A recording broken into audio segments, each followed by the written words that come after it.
você queria falar e eu fiquei bastante curioso agora. A questão da monogamia. Não, não sei se eu quero falar, mas eu acho um assunto interessante, assim, porque a gente tateou nisso. Acho que foi a pergunta veio do Wesley, inclusive, lá no podcast. A gente riscou a superfície em relação a isso, mas é um assunto, assim, que, cara, tá tão em voga, porque é uma das questões que pega, que mistura evolução cultural e evolução biológica, né? E a gente tem a explicação para a monogamia. E aí vem toda essa questão, porque hoje tem muito um debate da não monogamia, né? Então, para justamente ser mais, as pessoas serem mais honestas em relação às suas relações, às suas eventuais relações extraconjugais e coisa desse tipo, né?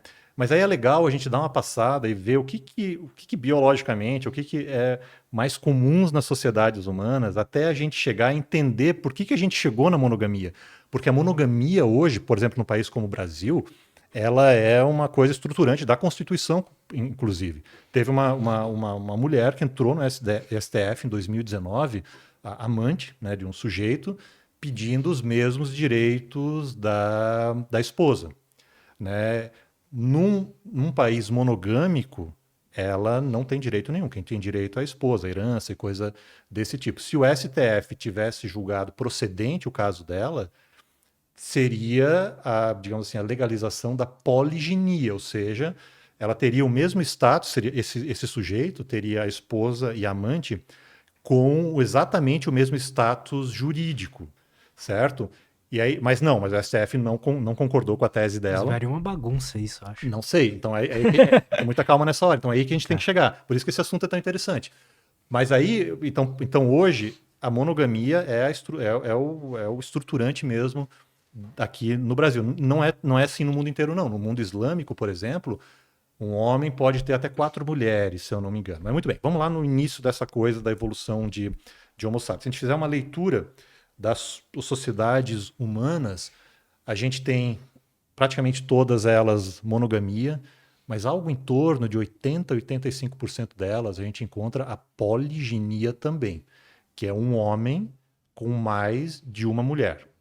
A poliandria, que é uma mulher com mais de um homem, existe também, só que numa frequência muito menor, tá? Bem menor mesmo do que a poliginia. Então, a gente tem evidência tanto de poliginia, ou seja, um tipo de não monogamia, quanto não monogamia na evolução de Homo sapiens. E onde é que está a evidência disso, né? A primeira evidência é no dimorfismo sexual, ou seja, na diferente forma entre machos e fêmeas de Homo sapiens. Especificamente, os homens são 15% maiores do que as mulheres. E o que isso tem a ver, né, com a não monogamia, com a poliginia? É o seguinte: quando os machos são muito maiores com as fêmeas, isso é uma evidência que tem seleção natural para tamanho de macho, porque eles lutam pelo direito de acasalar com as fêmeas. E tem um livro que, inclusive, foi o Wesley fez uma pergunta para mim num episódio chamado Terceiro Chimpanzé, do J.R. Diamond, que eu depois dei uma relida, né, porque é um livro muito, muito bacana mesmo. E há uma relação entre essa diferença de tamanho entre macho e fêmea e o tamanho dos haréns que esses machos têm. Então, por exemplo, num elefante marinho, o elefante marinho, a fêmea tem cerca de 300 quilos. O macho tem 3 toneladas. O macho é 10 vezes Nossa. maior que a fêmea. Por quê? Porque tem uma seleção natural, coisa do Darwin, forte para luta, porque os machos lutam entre si. Mas uma vez que o macho vence essa luta, ele vai ter um harém de, em média, 50 fêmeas. Então, o que acontece na poliginia exacerbada como essa é que poucos machos vão acasalar com praticamente todas as fêmeas. Vamos agora num dimorfismo sexual um pouquinho menor, que é o caso do gorila. O gorila tem o dobro do tamanho, o macho tem o dobro do tamanho em relação à fêmea.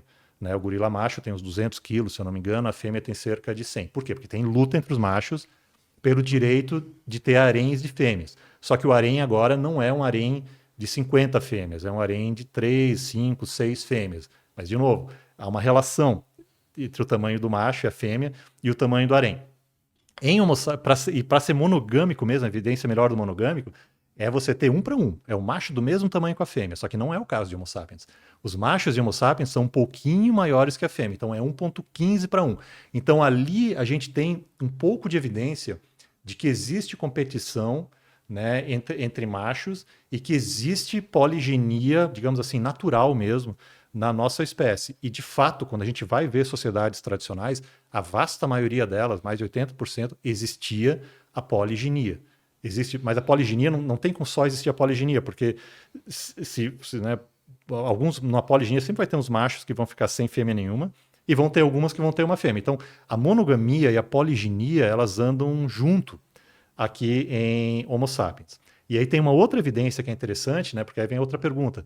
Mas e as fêmeas, né? Será que as fêmeas também não acasalam com... E só antes disso, uma definição de monogamia. Quando eu falo monogamia, não necessariamente é monogamia para a vida toda. Porque tem gente que acha que monogamia é você pareia com uma outra pessoa, você fica a vida inteira com ela. Não, a monogamia que a gente vê em Homo sapiens é uma monogamia sequencial. Você fica um tempo com uma pessoa, depois você eventualmente separa, fica com outra. Claro, algumas pessoas ficam a vida inteira com a mesma, né? Mas via de regra você tem algumas relações, né? Então é uma monogamia em sequência. Mas quando você tá com uma pessoa, você geralmente você tá só com aquela pessoa. Você não tá na tua casa morando com a esposa A, com a esposa B, e a mulher não tá em casa morando com o marido A e com o marido B do outro lado, tá? Então isso é muito raro, né, pelo menos hoje em dia. No passado, a poliginia ela era um pouquinho mais frequente. Mas o que acontece é o seguinte, né, uma das razões que se acredita que a monogamia ela virou uma coisa preponderante nas sociedades humanas foi com a evolução cultural do cristianismo. O cristianismo ele evolui da religião judaica. E na religião judaica havia poliginia. Então você tinha realmente algumas pessoas, eu não sei se era o rei Salomão, lá tinha sei lá quantas mulheres, tinha várias mulheres. Então você tinha essa coisa. Mas o cristianismo instituiu a monogamia, que é muito atraente para homens que não têm um status social tão elevado, porque na poliginia o que acontece? Os homens que têm um status social, econômico, ou de beleza, o que quer que seja mais elevado, eles acabam monopolizando boa parte das mulheres que ficam sendo a esposa 1, a esposa 2, a esposa 3 dele, e uma galera fica sem ninguém. Né? E o cristianismo não falou, não, peraí, o negócio agora é monogâmico e então a gente isso acaba sendo atrativo, né? E com a disseminação do cristianismo, a monogamia acabou sendo uma regra. Claro que tem exceções, por exemplo, os mormons lá nos Estados Unidos, eles praticavam legalmente a poliginia até um tempo atrás. Agora parece que é ilegal, mas provavelmente eles continuam praticando essa coisa. Mas aí em relação às fêmeas, né, em relação às mulheres, tem alguma evidência, né, que as mulheres têm mais de um parceiro? Também tem, que é uma coisa que eu já tinha comentado, tá até conversando com o Wesley, que é a questão do tamanho do testículo, né?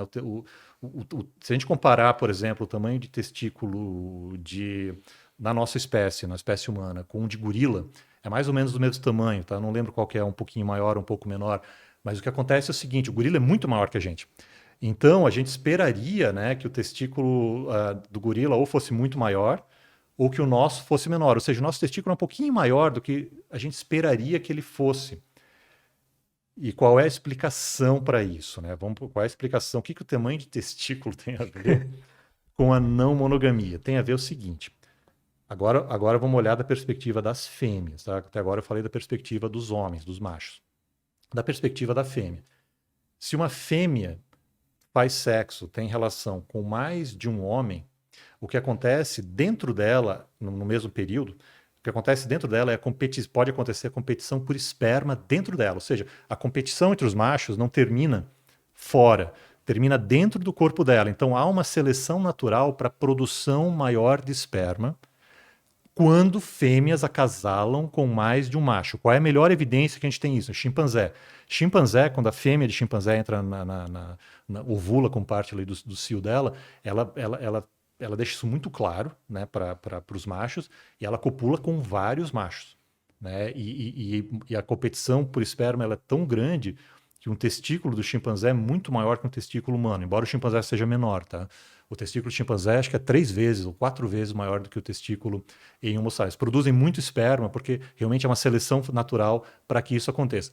Em Homo sapiens, o nosso também é um pouquinho maior do que deveria, que é uma evidência também que as fêmeas em Homo sapiens copulam com mais de um macho também. Então a gente tem tanto uma evidência por tamanho de que a poliginia é algo bastante comum nas sociedades humanas, ou pelo menos foi no passado, e a gente também tem evidência do tamanho do testículo de que havia relações fora da monogamia, no caso das fêmeas de Homo sapiens também. E se a gente for fazer uma pesquisa hoje, a gente vê que isso acaba acontecendo mesmo, sabe? Embora a monogamia seja institucionalizada, a gente sabe que existe esse tipo de relação, né? Mas não numa coisa institucionalizada, como num casamento entre três pessoas, mas no que a gente chama de amantismo, ou, né, no termo biológico para isso, é uma estratégia reprodutiva mista. É meio que um eufemismo, sabe? Mas o nome é esse, a estratégia reprodutiva mista. Quando você tem. É verdade, é o nome que dá para esse negócio. É quando você está numa relação monogâmica, mas você também tem, eventualmente, um ou outro parceiro. O pessoal vai trair agora e vai falar assim: não, não estava traindo, estava usando uma estratégia produtiva mista. Então, mas a ideia da não monogamia é mais ou menos deixar isso um pouquinho mais honesto, né? E eu acho que é o que está por trás dessa coisa. Mas aí vem a questão, né, do ciúme sexual. Essa que é a questão, porque a não monogamia, ela não é um escape do ciúme sexual. Porque mesmo que você abra uma relação, você corre o risco da pessoa se apaixonar ou pela de fora. E o ciúme sexual, né, há algumas evidências que indicam que o ciúme sexual ele não é cultural. Ele é de fato, né, é uma coisa biológica mesmo. Porque se você tem uma relação monogâmica, né, por que tem ciúme sexual? Porque tem uma monogamia ou algo próximo da monogamia em Homo sapiens. E há uma tendência desse ciúme sexual ser um pouco maior nos homens do que nas mulheres. Há uma tendência em relação a isso. Parte pode ser porque os homens têm mais testosterona, um pouquinho mais de tendência à agressividade, coisa desse tipo. Eu não estou falando da violência decorrente eventual do ciúme. Eu estou falando do sentimento do ciúme, aquela coisa, cara, que tô com ciúme, ou coisa desse tipo, né? Isso parece que tem um fundo biológico nisso. Por quê? E por que é maior no homem? Porque se, por exemplo, um homem tem uma relação extraconjugal e engravida uma mulher fora da relação que ele está, ele não traz esse filho para dentro de casa. Esse filho é uma questão da pessoa com a qual ele teve uma relação fora do casamento, fora do namoro, ou o que quer que seja. De modo que o maior risco para uma mulher numa relação monogâmica não é o homem ter a relação sexual, é ele se apaixonar por essa outra mulher, porque aí ele sai da relação, entendeu? No caso da mulher é o contrário, né? Então, porque se a mulher tem uma relação extraconjugal, e se ela engravida nessa relação, ela traz o filho para dentro de casa, né? E aí ele vai criar um filho que não é dele. Então, qual é a explicação evolutiva? É uma das hipóteses, tá? Vamos deixar isso muito claro. Assim, São hipóteses, pessoal. Exato. É que esse ciúme pode ter evoluído porque se você mantém a fêmea mais próxima de você, e o que é manter a fêmea mais próxima de você? É não deixar ela sair tanto, sei lá, cuidar da roupa, não pode usar essa roupa, ela não se expor tanto, enfim, tem várias maneiras dessa coisa acontecer. Você de fato garante melhor que qualquer filho dessa relação seja de fato seu, de modo que a monogamia institucionalizada e as leis contra o adultério geralmente favorecem só os homens, pelo menos até o passado recente, e foram feitas basicamente para garantir a paternidade desses homens, né? E, inclusive, até no Brasil e em outros países, quando você tinha casos de crimes decorrentes de traição, muitas vezes até os juízes relevavam se era uma traição, se era por conta de traição. Claro, é um machismo absurdo, né? Não tô, pelo contrário, estou criticando esse tipo de atitude, mas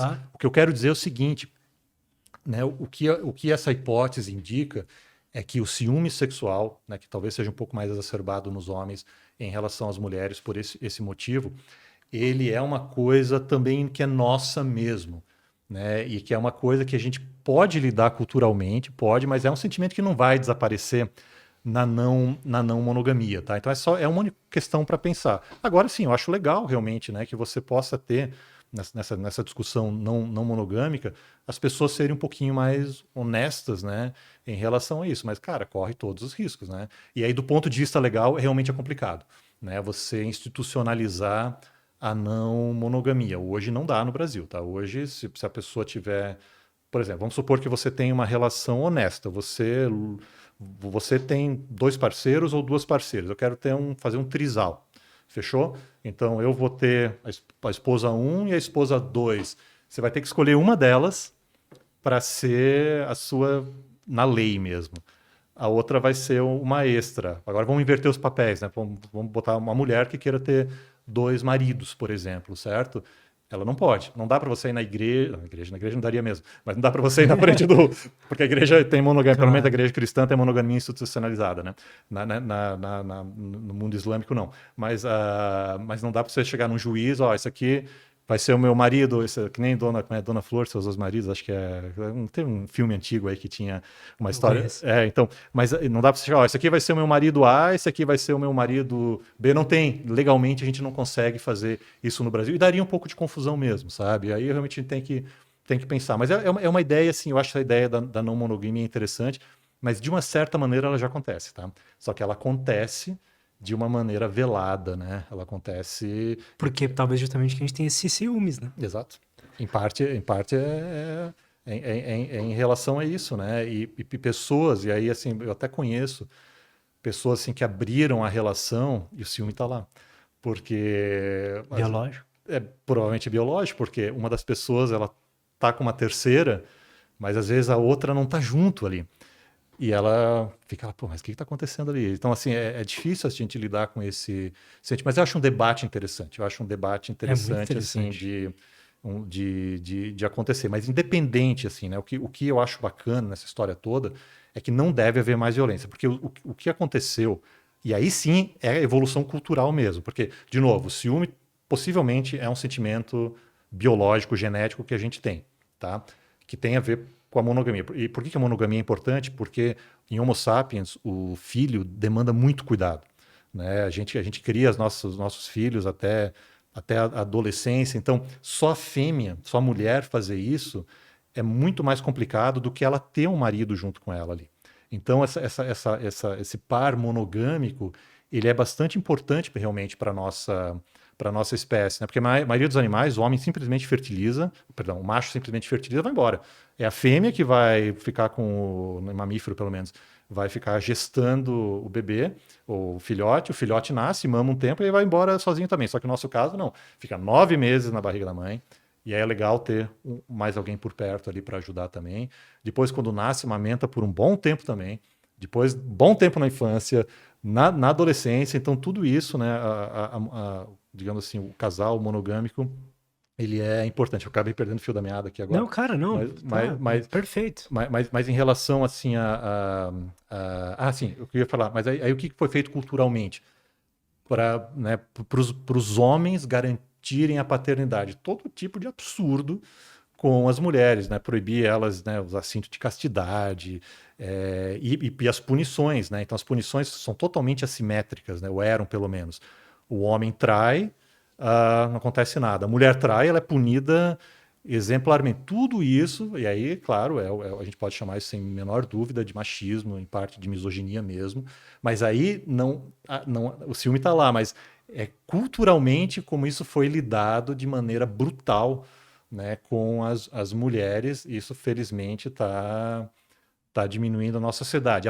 Apesar de que a gente vê uns casos, de vez em quando, na internet, em que uma mulher conhecida eventualmente trai ou supostamente trai, e um homem conhecido, supostamente conhecido... A galera cai em cima da mulher. Cai em cima da mulher. E o cara não, o cara às vezes até aplaude o cara. Então você vê como esse negócio está enraizado ainda, né? E é um absurdo. E isso que é o legal, mas isso é o legal da evolução cultural, viu, Lutz? Porque a evolução... Beleza, então a gente tem uma carga genética evolutiva, né? Vamos supor que essa hipótese do ciúme sexual seja realmente biológica, seja realmente evolutiva, parece que é mesmo, tá? Mas não impede da gente culturalmente mudar isso. Eu vou mudar o meu sentimento, não vai. Mas você pode mudar a maneira como a gente lida com isso. Porque o fato de você sentir isso, cara, sente e se vira com esse teu sentimento, cara. Não precisa fazer, você não precisa proibir a pessoa de sair, você não precisa proibir a pessoa de fazer outra coisa, né? Então, eu acho que essa é uma coisa legal da evolução cultural, assim, que a gente não deixa a gente refém da evolução biológica. A mesma coisa com o envelhecimento, né? Então a gente consegue reverter algumas coisas de envelhecimento, né, que são biológicas, a partir da ciência, né, a partir de cultura também.